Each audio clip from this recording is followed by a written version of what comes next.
porque ler uma página do livro Agenda Cristã, depois aí a gente faz a oração. A vida é luta, mas o estado de guerra nunca será uma vida boa. Não delibere apressadamente. As circunstâncias, filhas dos desígnios superiores, modificam-nos a experiência de minuto a minuto. Evite lágrimas inoportunas. O pranto pode complicar os enigmas ao invés de resolvê-los. Se você errou desastradamente, não se precipite no desespero. O reerguimento é a melhor medida para aquele que cai. Tenha paciência.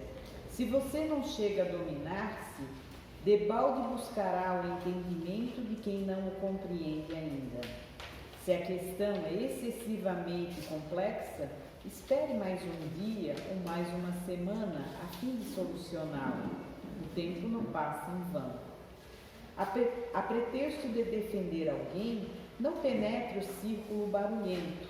Há pessoas que fazem muito ruído por simples questão de gosto. Seja comedido nas resoluções e atitudes. Nos instantes graves, nossa realidade espiritual é mais visível.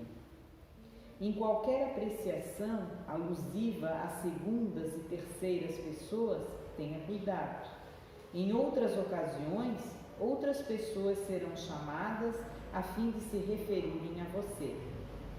Em hora alguma, proclame seus méritos individuais, porque qualquer qualidade excelente é muito problemática no quadro de nossas aquisições. Lembre-se de que a virtude não é uma voz que fala, e sim um poder que irradia. Bem, então, vamos agora nos concentrar, pedir a espiritualidade amiga aqui presente, que nos inspire, que esteja aqui conosco, que nos traga boas irradiações de paz e de amor. E assim, vamos fazer a oração que Jesus nos ensinou.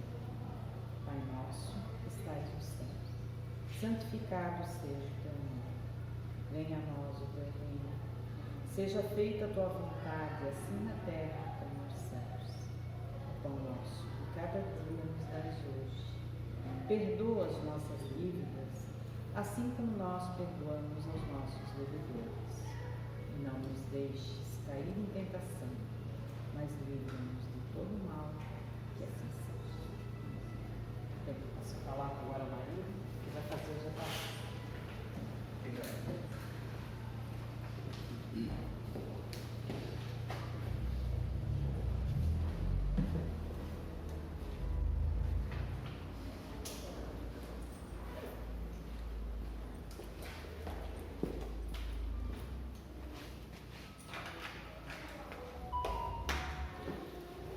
Boa noite a todos. Boa noite. Sejam bem-vindos. Nossos agradecimentos pela presença dos senhores aqui. Eu quero aproveitar para dizer que quando nós desejamos as boas-vindas e agradecemos por estarem conosco, não é apenas uma satisfação, não é um termo comum somente. É porque há um prazer. Nós somos gratos com as presenças dos senhores.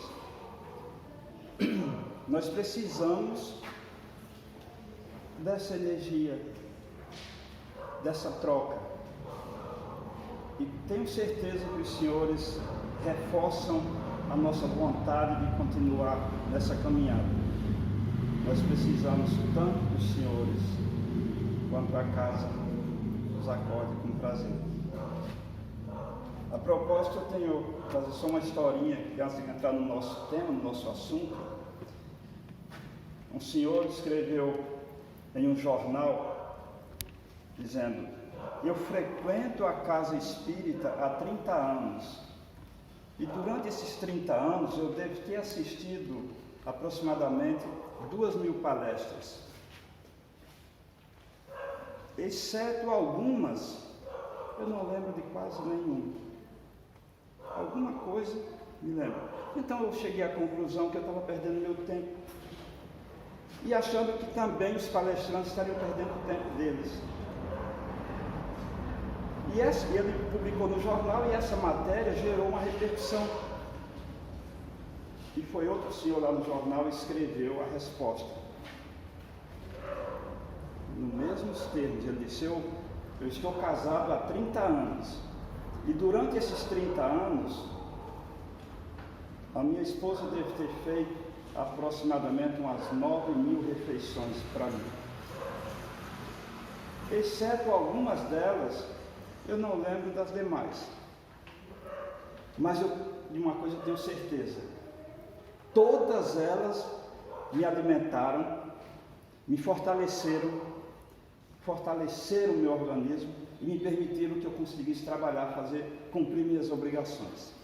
E mesmo assim, fortaleceram também os nossos filhos.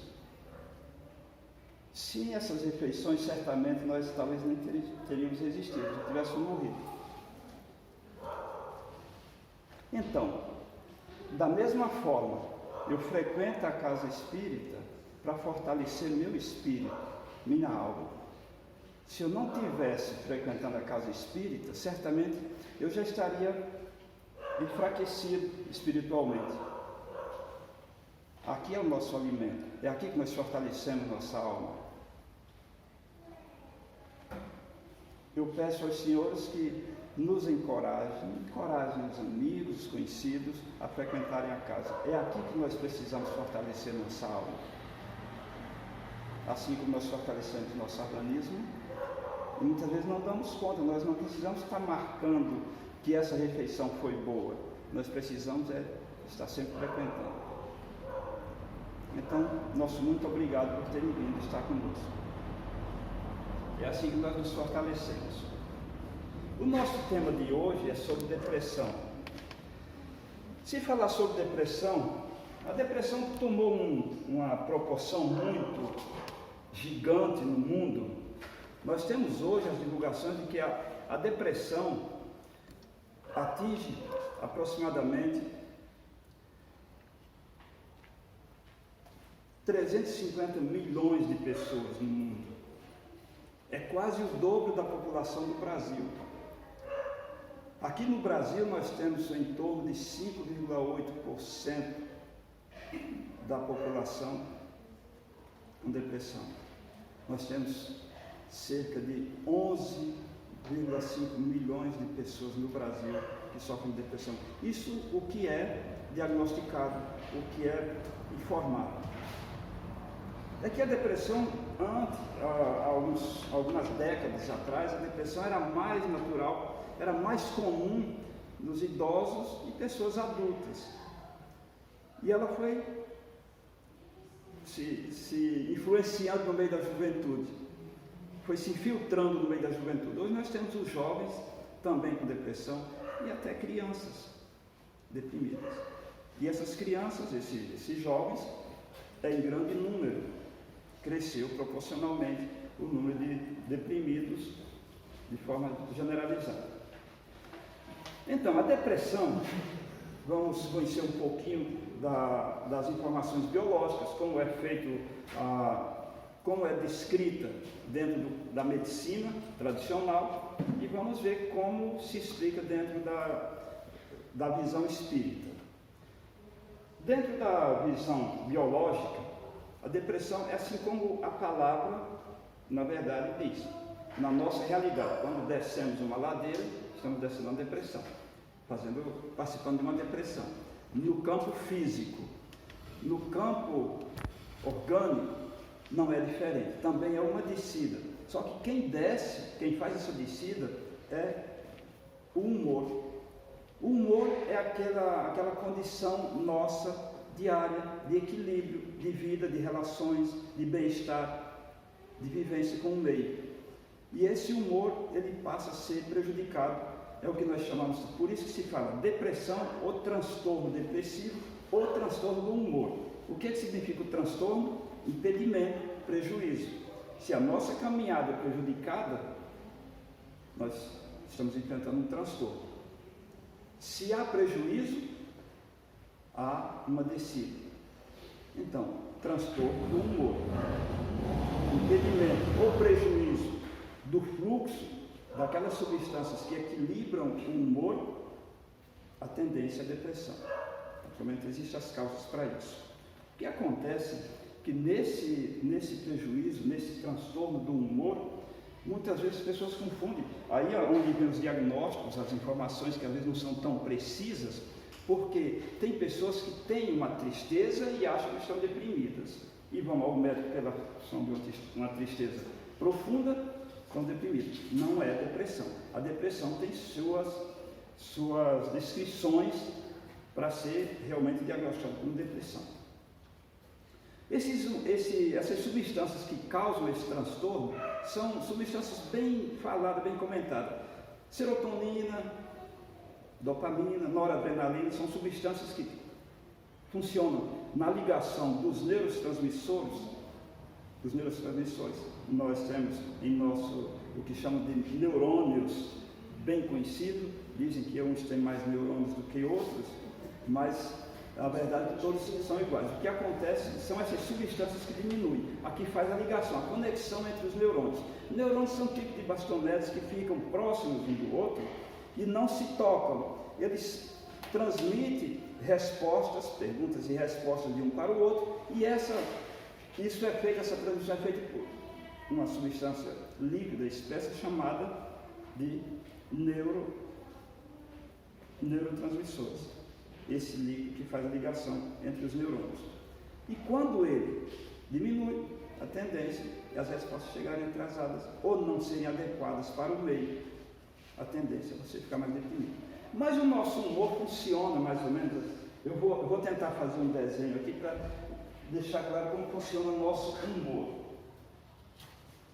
Eu vou apagar isso. Como é que eu apago isso aqui? Eu preciso apagar a tela.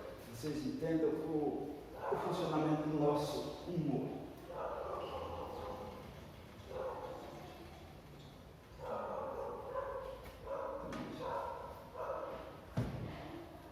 Vejam só. Eu nunca fui fazer isso, mas eu vou tentar fazer aqui. Imaginem vocês, eu vou fazer com um pequeno príncipe, tentou desenhar uma jiboia, e todo mundo dizia que era um chapéu. Eu vou desenhar e vou dizendo o que é o desenho para entender. Isso aqui eu entendo como se fosse um cilindro deitado. Nesse cilindro aqui funciona o nosso humor. Você vem aqui, é como se você tivesse essas ondulações, mais ou menos isso aqui. Esse é como funciona o nosso humor. Um momento você está bem, alegre, feliz, outro momento você está mais para baixo. O que é interessante? Que na nossa vida diária, vida normal, humor equilibrado, ele sempre funciona assim, com altos e baixos, mas nunca sai desse cilindro.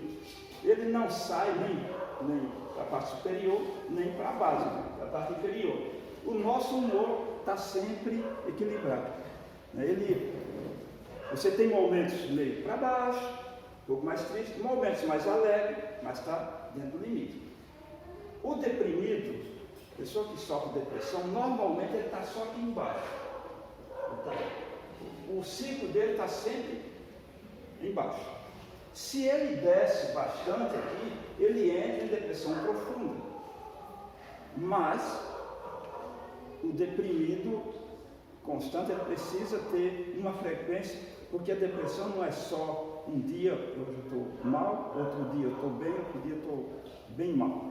Não, a depressão ela tem que se caracterizar como várias vezes durante o dia de mau humor, todos os dias por pelo menos 2 semanas. E aí você tem um diagnóstico de depressão. Bom, agora está caracterizado. E aí você tem que procurar o tratamento. A depressão precisa de tratamento. Isso é a depressão na visão biológica. para o tratamento biológico, a nossa experiência de vida.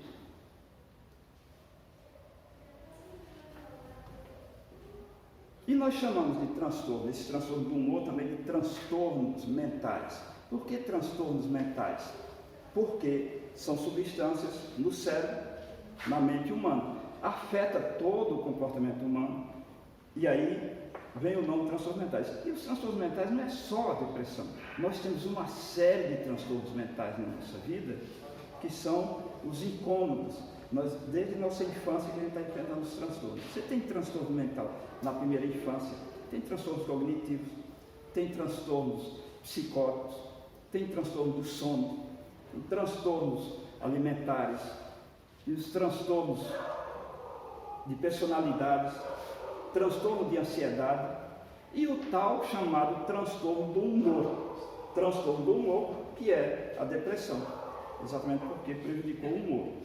E aí, as razões, porque às vezes as pessoas perguntam, mas transtorno do humor é transtorno mental também? É transtorno mental. Se entende que o transtorno mental seria apenas aquele em que o portador tem uma doença psiquiátrica, de despersonalização, sem controle pessoal. Não, transtorno é mental. Todos esses transtornos que nós dizemos, mesmo de ansiedade, estão relacionados à mente humana, chamamos de transtornos mentais. A razão porque, às vezes, a gente se questiona. Os transtornos, além desses transtornos que nós vivenciamos, os transtornos do humor, eles se dividem também em dois segmentos. Você tem o transtorno depressivo maior, que é os diagnósticos feitos geralmente, você vai ao psiquiatra ou ao neurologista e ele te diagnostica como portador de transtorno depressivo maior, ou o transtorno bipolar. Dentro dessas definições você tem o transtorno depressivo, se você permanece sempre nessa linha, como eu falei antes, e o transtorno bipolar é aquele que é totalmente desajustado, é aquele que uma hora está lá em cima e outra hora está aqui embaixo. Por isso se chama bipolar. Você está nos dois polos. Uma hora você está em euforia, você está feliz, está sorrindo. Ninguém acredita que você tem um transtorno mental. Aquilo é alegria. Pessoa de bem com a vida, feliz da vida. Um mês depois você encontra essa pessoa, ela está para baixo, está de mal, você não consegue entender o que está acontecendo. A bipolaridade funciona assim. Aí essa pessoa procura um tratamento médico, uma consulta médica, e lá o médico diz, você está depressivo. E o tratamento para a depressão não é adequado, tem que ser tratado. A bipolaridade. Se você toma medicação para uma depressão e você depois vai subir lá no pico, lá em cima, daí os riscos são eminentes. Risco de explodir.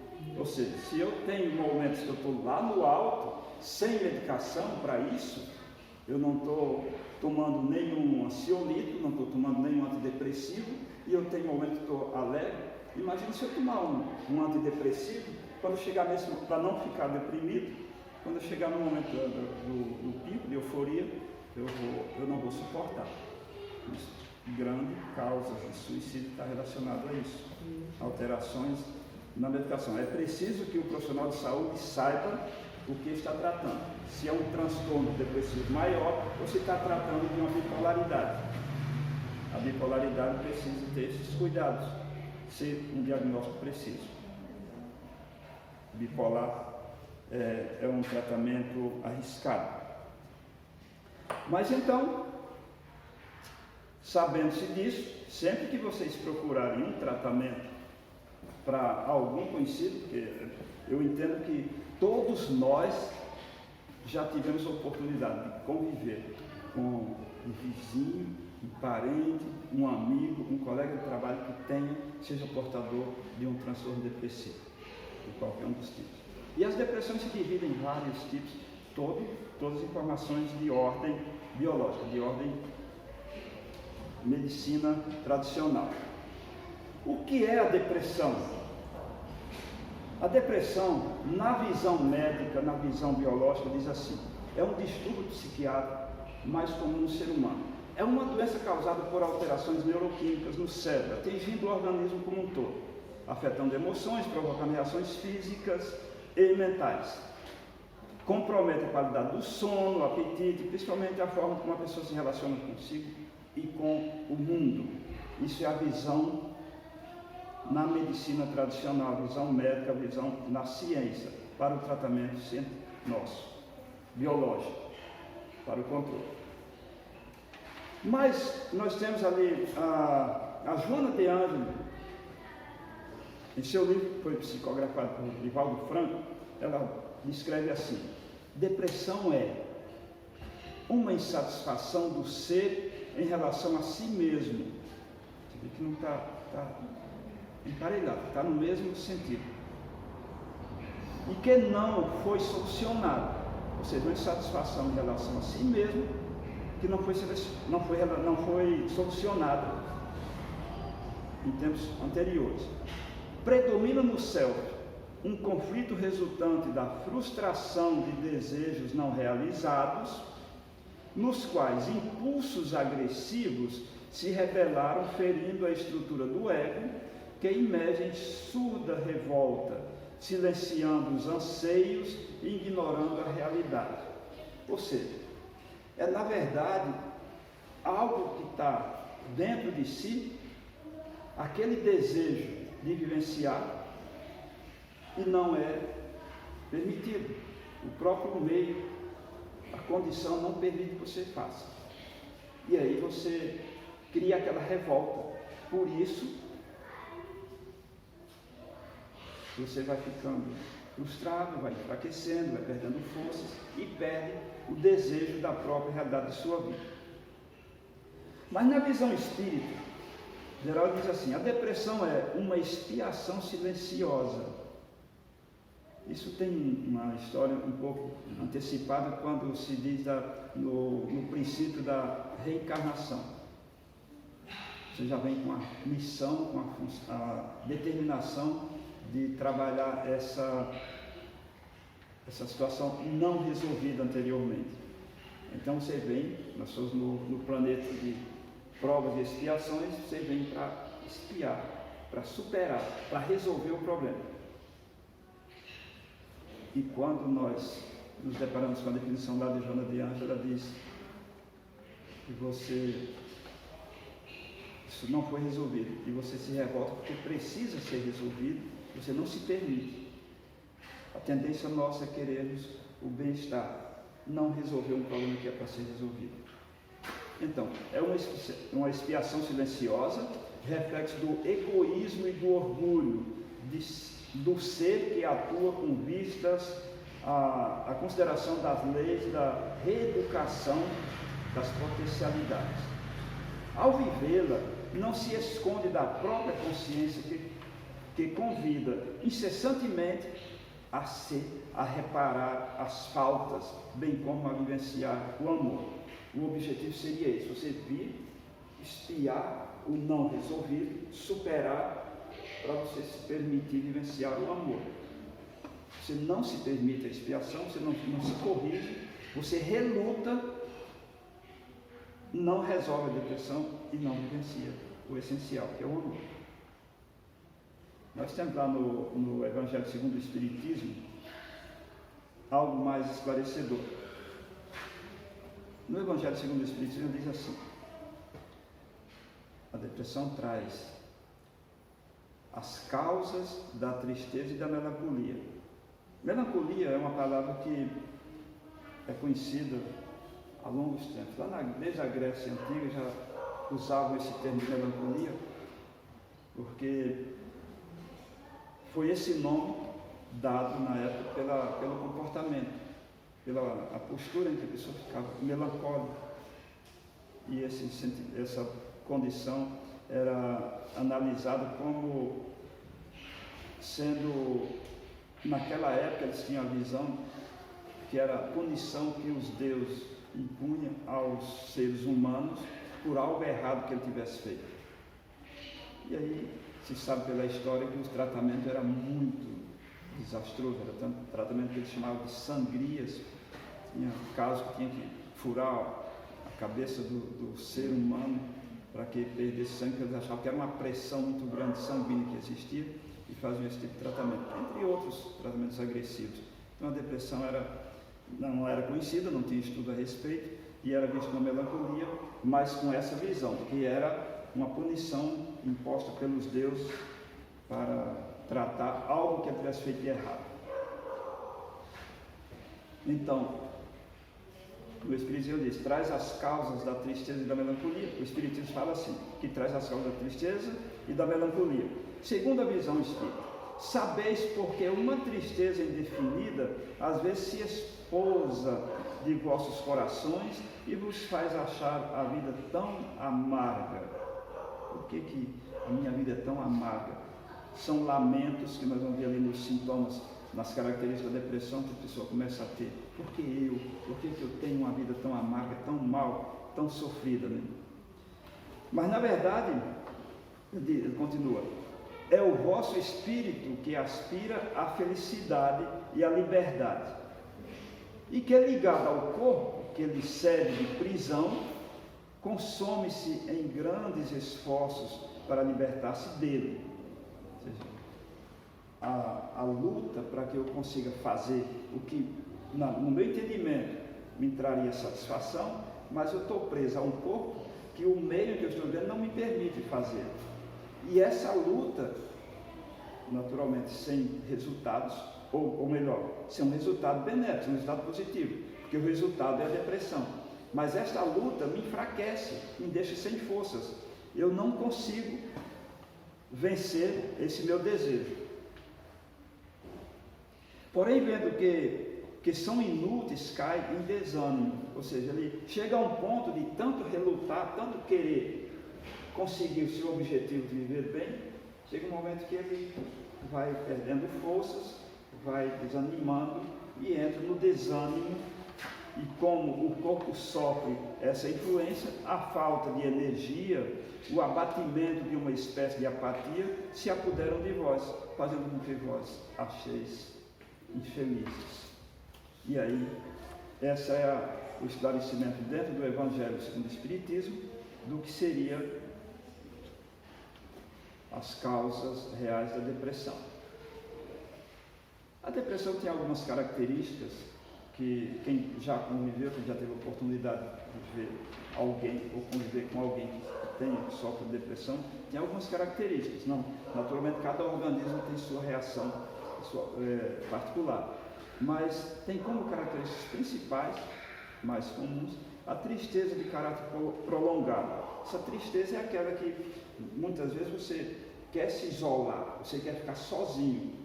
Eu não quero, e se alguém se aproxima, porque o deprimido precisa de apoio, precisa de compreensão, precisa que a família, amigos, pessoal que convive, estejam sempre juntos, entendendo o sofrimento que ele passa. É uma doença que precisa de apoio. Então essa vontade de ficar sozinho é natural. E quando eu tento me aproximar do deprimido, ele não quer essa aproximação. É característica da própria doença. Mas eu preciso estar junto. Então ele tem essa tristeza de caráter prolongado, ele perde a autoestima, o amor próprio.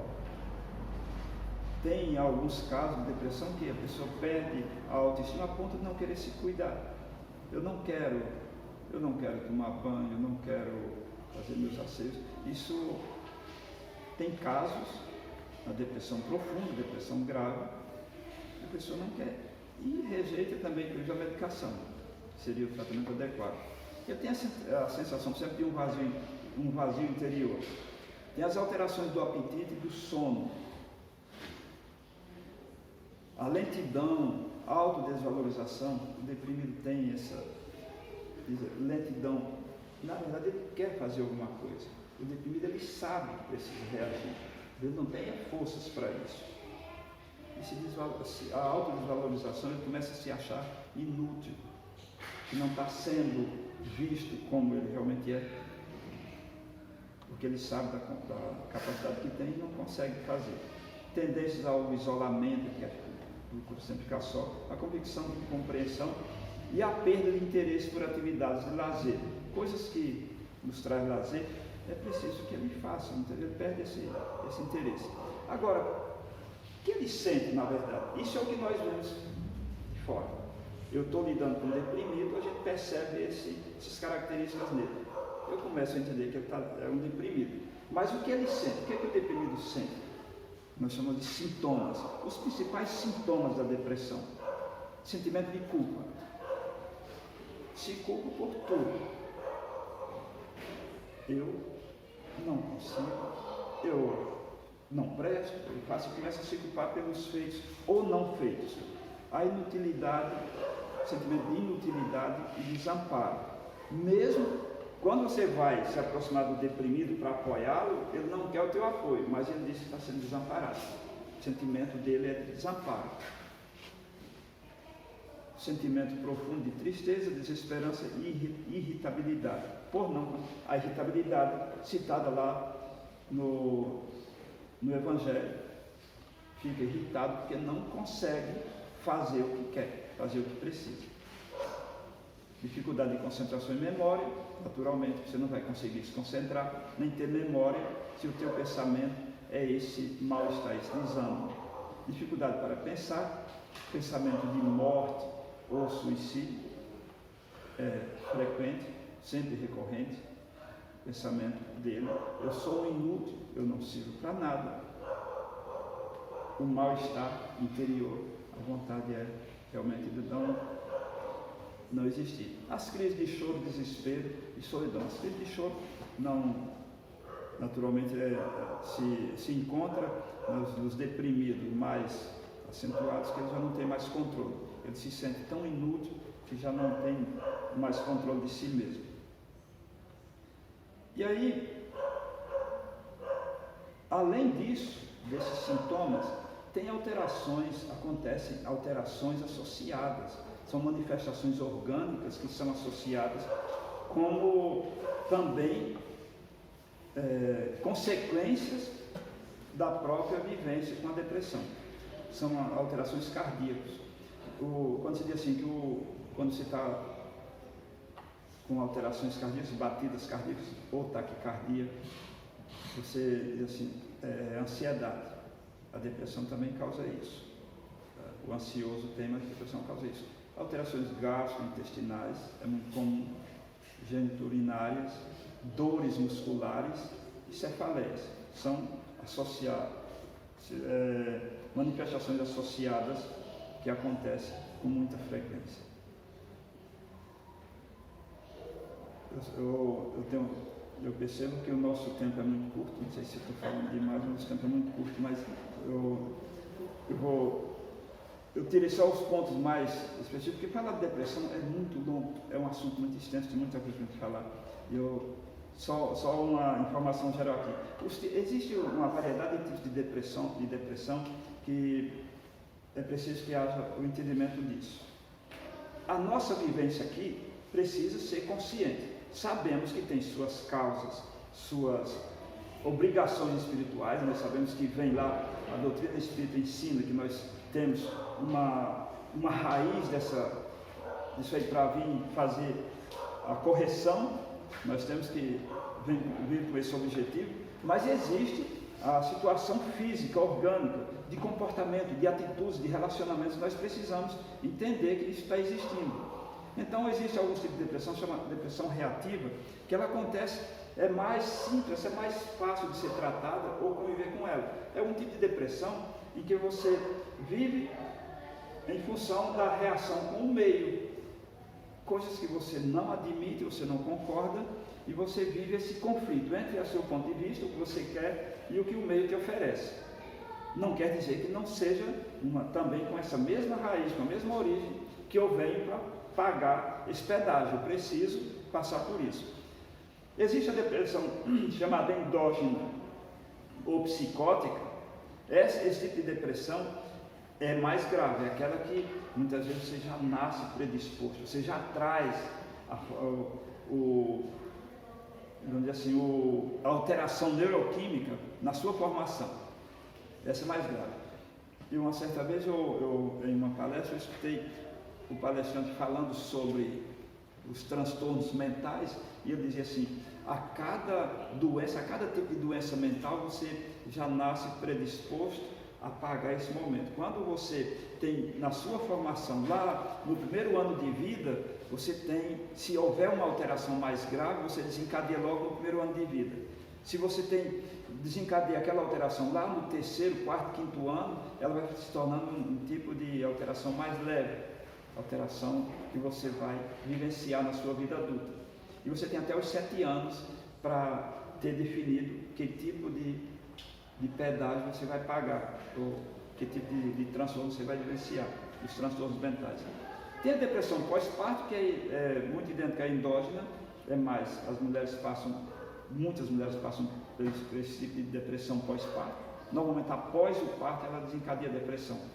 E é também de grande risco, porque a tendência da mãe é dizer que não consegue criar o filho, quer se desfazer dele. Um outro tipo muito pouco conhecido chama-se distimia ou ciclotimia, mas a distimia é um tipo de depressão, aquela que o portador desse tipo de depressão, ele convive com essa depressão a vida toda, ele está sempre, lá na linha inferior, próximo à linha inferior, ele não sofre, ele não é prejudicado nas relações, mas ele vive assim, tudo é preto e branco. Não tem nada de bom. Você pode chegar e falar, tu acabaste de ganhar um carro no sorteio. Isso tá bom. Está tudo bem. Ganhando a Mega Sena. Ele não tem alegria, não tem euforia por isso. Ele não altera, não muda. Isso é uma depressão também e muito mais difícil de ser tratado, porque isso é formação já da infância também. E o transtorno bipolar, que é isso que eu acabei de falar, se existe, de altos e baixos. Tá? Então tem esses diferentes tipos de depressão. Se nós tivéssemos tempo, nós íamos falar cada tipo de depressão, como é que elas acontecem, como é que desencadeiam e qual o tipo de tratamento adequado para cada uma delas. Como o nosso tempo é limitado, eu vou apenas falar aqui do tratamento, só para nós fecharmos o nosso tempo. Estou vendo que a hora passa mais rápido do que esperado, né? Então, se a gente tivesse trabalhando, né? Passava. Demorava, mas então nós temos quando se fala de tratamento sobre a depressão, nós temos os tipos de tratamentos obrigatórios, necessários. Nós não podemos abrir mão do tratamento médico. É preciso que o deprimido ou os familiares do deprimido tenham consciência e dizem, olha, isso aqui é matéria, eu preciso cuidar dessa matéria, eu preciso cuidar do meu corpo, isso aqui é a minha casa, é a casa do meu espírito, eu preciso ter consciência que essa matéria adoece. Da mesma forma como se eu fraturar um braço, eu preciso tratar, eu não vou esperar que a espiritualidade venha tratar meu braço se eu não fizer nada, eu preciso tratar da minha matéria. Então, assim é a depressão, é uma doença, é um problema de ordem mental que eu preciso de tratamento. Então, busca-se um psiquiatra, neurologista, psicoterapeuta, busquem um psicólogo para que faça um acompanhamento associado e tomar consciência do procedimento, do caminho a ser seguido. Assim disse o nosso grande Chico Xavier. Ele diz assim, olha, a depressão pede o remédio do trabalho. Ele fala pela espiritualidade, pede o remédio do trabalho. A pessoa triste necessita ser motivada para as pequeninas tarefas que consiga executar, mesmo que não consiga fazer tudo o que gostaria, mas faça o que for possível. Eu tenho acompanhado uma senhora que eu oriento a fazer alguma atividade, ela não quer fazer. Ela disse que vai fazer, mas não faz. No outro dia eu pergunto para ela, você fez? Não fez. Então você tem que fazer de novo. Tem que relutar. Tem que relutar para fazer. Diz que na depressão o médico pode ajudar muito. Isso aqui é o Chico Xavier dizendo. Na depressão o médico pode ajudar muito. Mas se o deprimido não estiver disposto a se ajudar, quem sofre de depressão deve fugir da cama e do sofá. Não pode se entregar. E segundo o Espiritismo, para combater a depressão, ele diz, O primeiro ponto a se observar é o tratamento médico. Tem que falar. Com atendimento por psiquiatra e psicólogos habilitados. Neste ponto, há que vencer o preconceito, pois o cérebro também adoece, como qualquer órgão, e demanda ajuda especializada.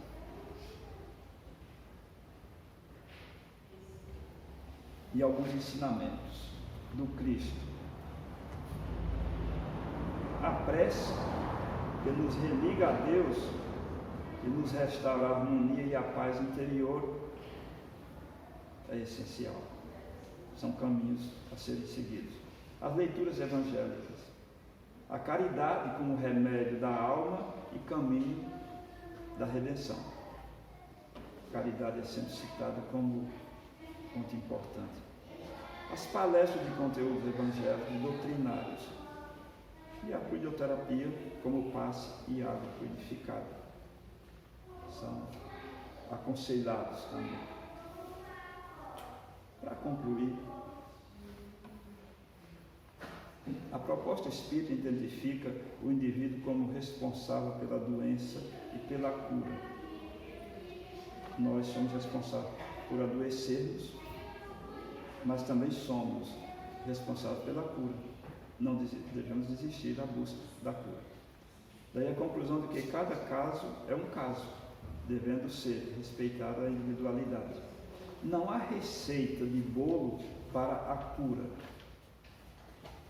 O processo de autocura é complexo e demanda esforço do indivíduo para que siga com perseverança os ensinamentos do Cristo e do Espiritismo. Então, é sempre recomendado que nós possamos buscar nossos caminhos, nossas orientações do meio por onde caminhar.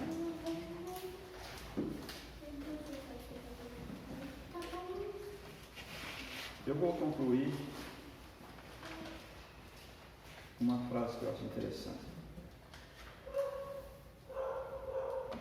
Antes da frase, eu vou mais uma pequena historinha para concluir. Eu comecei com uma historinha e vou concluir com outra. E o filho pergunta para o pai: ô pai, que tamanho é Deus? E o pai olha para o céu e passando um avião e diz: você está vendo aquele avião? Estou vendo. Ele é grande ou pequeno? Ah, é pequenininho, pai, bem pequenininho. Aí diz: tá bom. Entra no carro, leva ele no aeroporto e chega lá perto de um avião e diz: ô filho, aquele avião é grande ou pequeno? Ah, pai, aquele é gigante, aquele é grandão. Diz: assim é Deus. E quanto mais perto dele, maior ele será. Se você se distancia, ele fica pequenininho. Então, devemos buscar sempre a proximidade de Deus. A minha conclusão: busque sempre a proximidade com Deus. Quem não obedece às leis de Deus, acaba por se tornar escravo da lei dos homens. Busquemos sempre Deus, sempre a nossa paz, busquemos nosso crescimento, busquemos crescer, aumentar nossa fé e estarmos juntos nessa caminhada. Obrigado a todos pela atenção, pelo carinho. Deus abençoe vocês. Obrigado a você.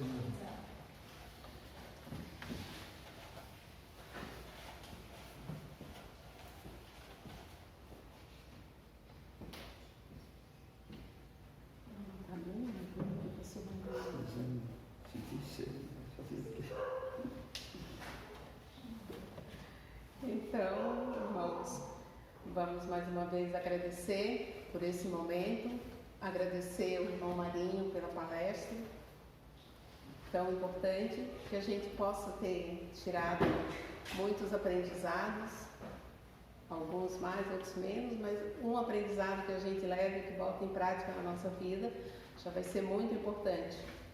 Com certeza vai fazer muita diferença na nossa caminhada, né? Então vamos agradecer por mais esse momento, pela oportunidade de estarmos aqui, que possamos levar para casa, para a nossa vida, para os nossos familiares, para o nosso convívio no trabalho, em casa, quem a gente convive. Essa energia de amor, essa paz da espiritualidade amiga, né, que está aqui conosco, que foi preparada por nós todos nessa noite, com certeza todos receberam, que a gente possa compartilhar esse momento com as pessoas que não conseguem estar aqui. Né? Então, obrigada a todos.